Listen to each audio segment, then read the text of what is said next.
We back at 12-468, American Jurisprudence. Debt instrument issued as part of investment unit. If a debt instrument is issued as part of an investment unit that includes an option, security, or other property,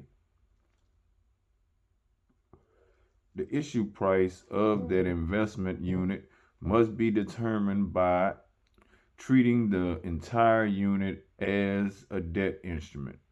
The issue price for the investment unit is then allocated proportionately among the elements of the investment unit in the ratio that the FMV of each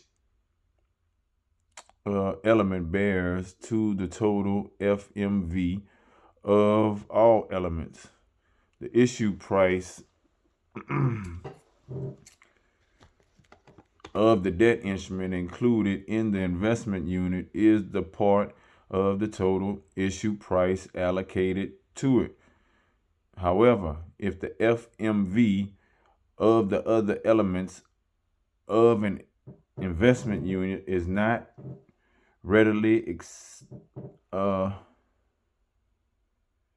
ascertainable, then the part of the issue price allocated to the debt instrument is an assured price. This assumed price, my bad, to the debt instrument as an assumed price. The assumed price is determined by comparing the yields at which debt instruments of similar character which are not issued as part of an investment unit or sold in arm's length transactions, and by adjusting the price of the debt instrument issued as part of an investment unit to this yield. An assumed issue price for the debt instrument agreed to by the issuer and the buyer will be presumed to be correct if made in arm's length negotiations between parties having adverse interests, provided it does not appear to be clearly erroneous. 12-469, convertible debt instruments. The issue price of a convertible debt instrument issued at a discount includes any amount paid for the conversion privilege. Observation: this means that the issue price is included and therefore the ID is decreased, even though part of the amount paid is of the conversion feature. 12-470, serial debt instruments. Debt instruments may be issued serially, i.e., where some debt instruments mature at different dates than others. If a single debt instrument is payable in installments, each installment is treated as a separate debt instrument that matures on the date that the payment of that installment is due. If an independent issue price for each particular maturity can be established, then all of the debt instruments with that particular maturity are considered a separate series. The debt instrument of each separate series are treated as a separate issue with a separate issue price, maturity date, and stated redemption price at maturity. If an independent issue price cannot be established for each series, then the issue price for each series is determined as follows. 1. The total OID for all of the debt instruments comprising the issue regardless of series, is determined. 2. The fraction of the total OID is allocated to each series. The numerator of the fraction for a particular series equals the product of a total stated redemption price at maturity of the debt instruments in the series multiplied by the number of years, including any fraction of a year, from the date of original issue to the date the series matures.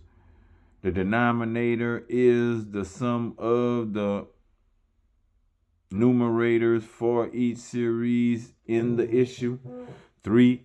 The part of the OID allocated to a series is then allocated to the debt instruments in the series in accordance with the stated redemption price at maturity of each debt instrument. 4. The OID allocated to the debt instrument is then subtracted from the stated redemption price at maturity of that debt instrument to get the instrument's issue price. 12,471 price level adjusted mortgages, PLAMS. The price level adjustment mortgages treated as OID debt instruments. A price level adjustment mortgage, or the PLAM, is a mortgage with a state fixed rate of interest and a principal balance that is adjusted monthly for inflation. For federal income tax purposes, a PLAM is treated as a debt-bearing valuable rate of interest that changes monthly. A PLAM is considered to be issued with OID because a portion of the interest accruing on it is not paid currently, but is added to the outstanding balance. The amount of OID accruing is equal to the interest accruing during each monthly accrual period minus any qualified periodic interest payments in parentheses, the portion of each payment attributable to the PLAM state fixed interest rate.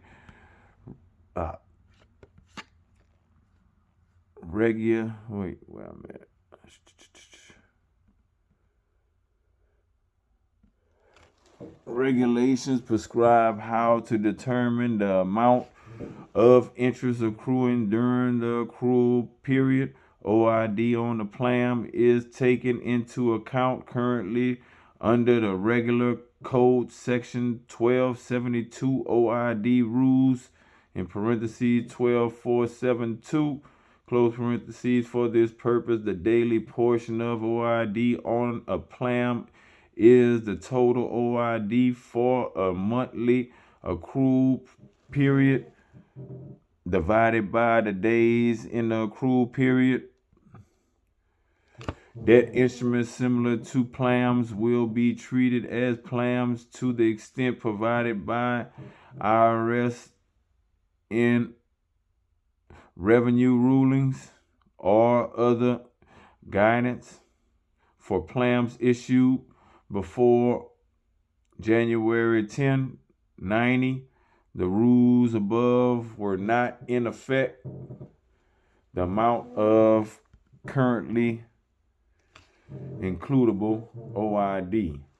We had 12,472, determining amount of OID currently includable in holder's income.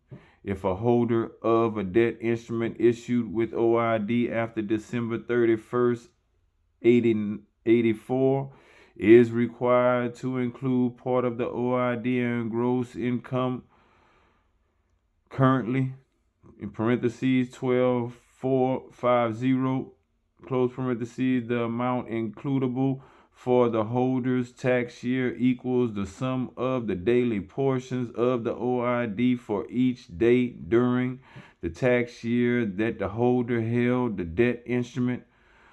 For debt instruments issued before January 1st, 85, see 12473 and 12474. The daily portion of the OID on any debt instrument is determined by allocating to each day on any accrual period the day's ratable portion of the increase during that accrual period in the adjusted issue price of the debt instrument. This increase equals the excess of the product of an adjusted issue price of the debt instrument at the beginning of that accrual period multiplied by its yield to maturity over debt instrument during that accrual period.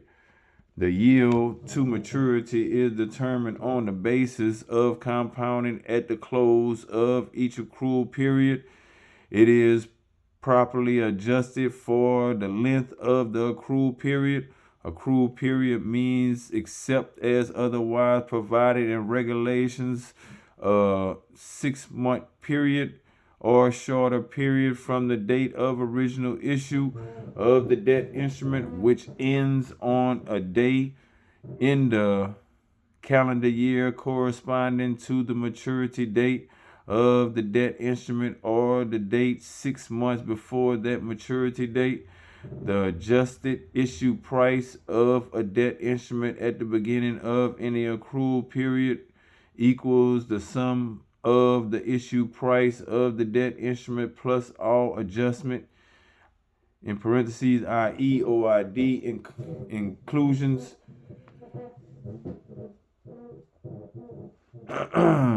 in that issue price for all accrual periods before the first day of the accrual period. Special rules apply to determine the amount of OID includable in the gross income of the holder of a regular interest in the REMIC, real estate investment mortgage conducive, see 2600, that's a sequence, close parentheses, or any other debt instrument if payment under that debt instrument may be accelerated by reason of prepayment of obligations securing that debt instruments. We had 12473 debt instruments issued before 85 and after July 1st, 82, including OID, includable OID. The debt instruments issued with OID before January 1st, 85 and after July 1st, 82, where the holder is required to include part of the OID in gross income currently, in parentheses 12451. The rule discussed in 12472 applies to determine the amount includable for any tax year of the holder. But for these obligations, the term accrual period means except as otherwise provided in regulations or regs, a 1-year period or the shorter period of maturity beginning on the date in the calendar year to corresponds to the date of original issue of the debt instrument. 12474, corporate debt instruments issued before July 2nd, 82 and after May 2769 includes OID. If a corporate debt instrument is issued with OID before July 2nd, 82 and after May 69, and if the holder is required to include part of the OID in gross income currently, in parentheses 12451, close parentheses, the amount includable for any tax year of the holder equals the ratable monthly proportion of the OID below, multiplied by the number of complete months plus any fractional part of the month that the holder holds the debt instrument during that tax year. The rateable monthly portion of the OID equals the total OID on the instrument divided by the number of complete months from the date of original issue to the stated maturity date of the debt instrument. This means that the total OID is divided by the number of complete months plus any fractional part of a month in the period beginning on the date of original issue and ending on the day before the stated maturity date. A complete month for this purpose means a month that begins on the date of original issue and on the corresponding day of each succeeding calendar month, or on the last day of that month if it has no corresponding day. Illustration: Wedgwood Corporation issued a debt instrument with a face value of $100,000. Its stated redemption price at maturity to S on April 1st, year one, for $76,000. The debt instrument pays interest at a rate of 8% currently and matures on April 1st, year 11. S, a calendar year taxpayer, holds the debt instrument through December 31st, year 9. The OID on the debt instrument is $24,000, i.e. $100,000 less than $76,000. Whatever. Pesos. That's pesos. One line through it is peso, right? Two lines would be dollars. There are 120 complete months and no fractional part of a month in the period beginning on April 1st, year 1, the date of issue, and ending on March 31st, year 11, the date before maturity. Accordingly, the rateable monthly portion is $200, i.e. OID of $24,000 divided by 120. S includes $2,400 of OID and gross income in year 10, i.e. $200 multiplied by 12, the number of complete months he held the debt instrument in year 10. 12,475 reduction in amount of OID currently includable in gross income by a holder who pays acquisition premium.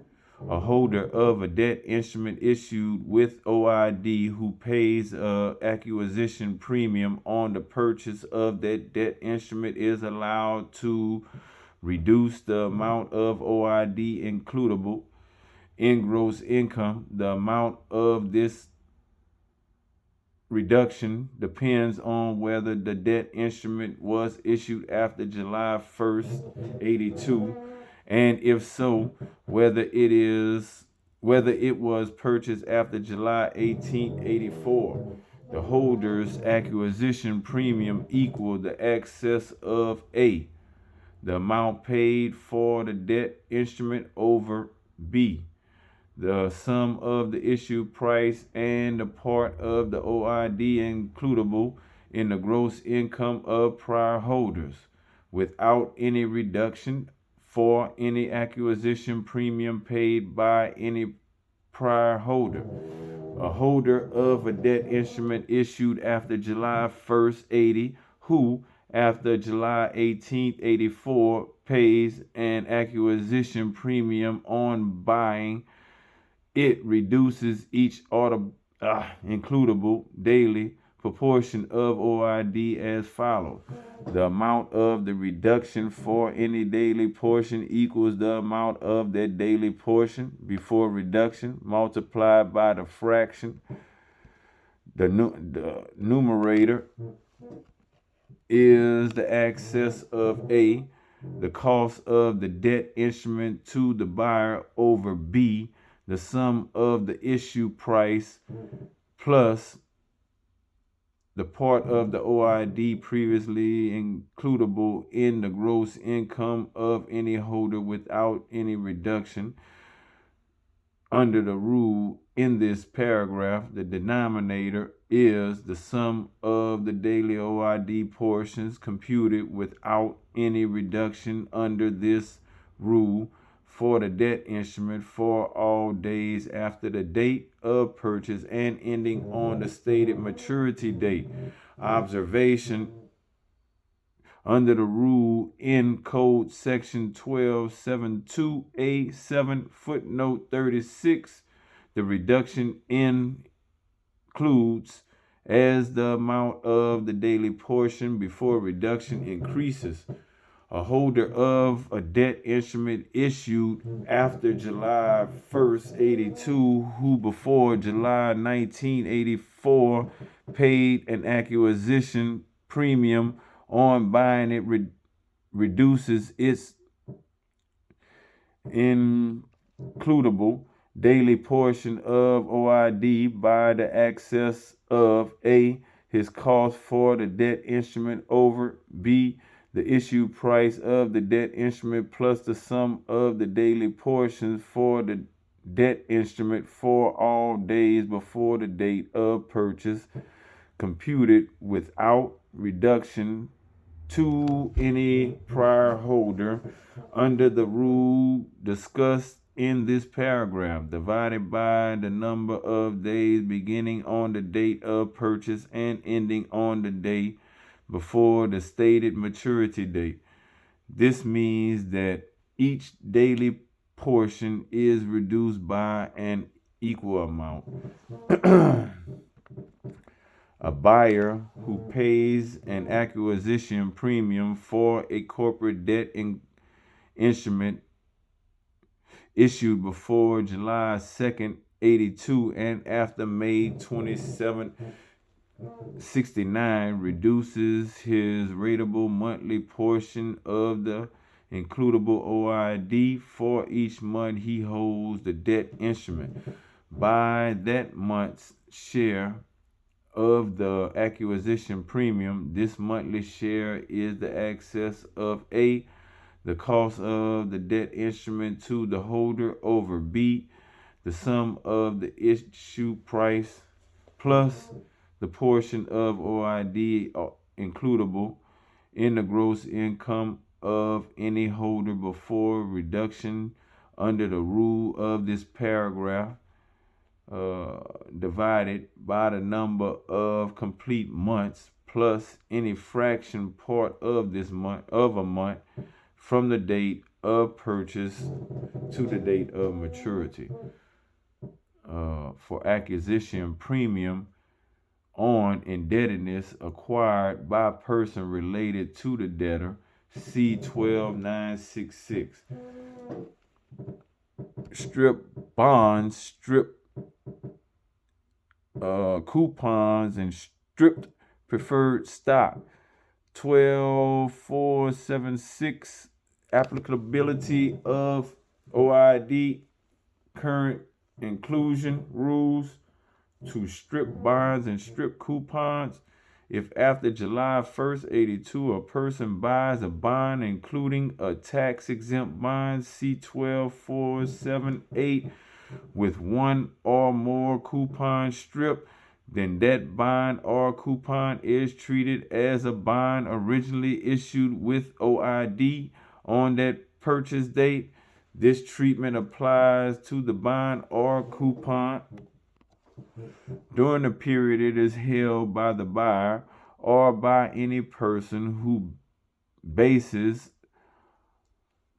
in the bond is determined by reference to the buyer's basis in it. The amount of deemed OID on a strip bond is the excess of its stated redemption price at maturity. Parentheses 12455, close parentheses, over the bond's rateable share of the purchase price. The amount of deemed OID on the strip coupon is the excess of the amount payable on the due date of the coupon over the coupon's rateable share of the purchase price. The rateable share is determined on the basis of the respective fair market value on the purchase date of the strip bond and strip coupon. Observation: if the date of purchase is after December 31st, 84, the amount of OID includable currently will be determined under the rules discussed at 12472. This is because the strip bond or strip coupon is then treated as a bond with OID issued after December 31st, 84. On the other hand, if the date of purchase was before January 1st, 85, the amount includable currently is determined under the rules discussed at 12473. OID on strip bonds or strip bond coupons other than any tax exempt portion of the OID determined under Code Section 1282. That's Code Section 1282 D2 C 12478 will be treated as zero if it is less than the de minimis amount determined under the regular OID rule, parentheses 12454, for purposes of the de minimis computation of OID numbers, Code Section 1273A3. The number of complete years to maturity is measured from the date the stripped bond or strip coupon is purchased. For a purchase or sale of a strip tax exempt bond or coupon before October 23, 86, the deemed OID rule didn't apply to tax exempt obligations.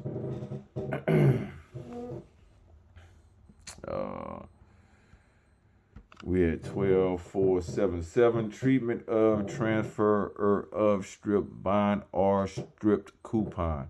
Any person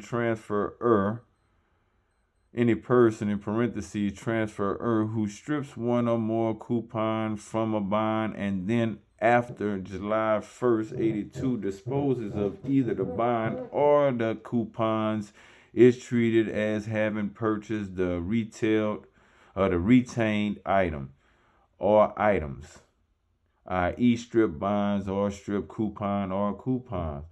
The purchase is deemed made on the date of the disposition. The deemed purchase price of each retained item equals the part of the transferor's basis in the bond and coupons immediately before the disposition that is allocated to that item.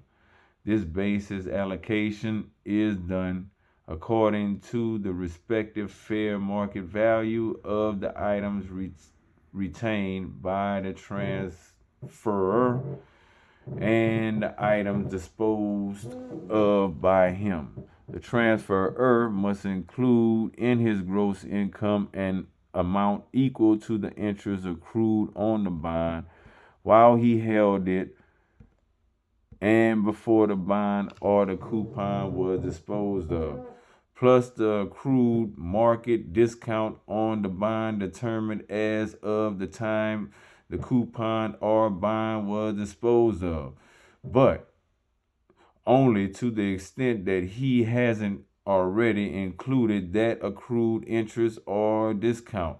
The transferor includes his basis in the bond and coupons by the amount that he thus includes in income. If a person, in parentheses, the transferee has a basis in any strip bond or strip coupon that is determined by reference to his basis in the hands of a person, the transferor, who has disposed of it after July 1st, 82, then a rule similar to the deemed purchase rule will apply to the transferee. Observation: this means that the transferee who carries over the transferor's basis in full is treated as having purchased the strip bond or strip coupon transferred to him on the date of transfer for the purchase price equal to the part of the transferor's basis allocated to the transferred item. Presumably, if the basis of the transferred item in the transferee's hands is determined by reference to the basis in the transferor's hands, but is not exactly the same as the transferor's basis, the transferee will be treated as having purchased the transferred item for the amount equal to the basis of the item in his hands, and not the basis in the transferor's hands. Whenever we come back, we're going to get to 12.478 applicable of OID rule to tax exempt obligations, that is stripped.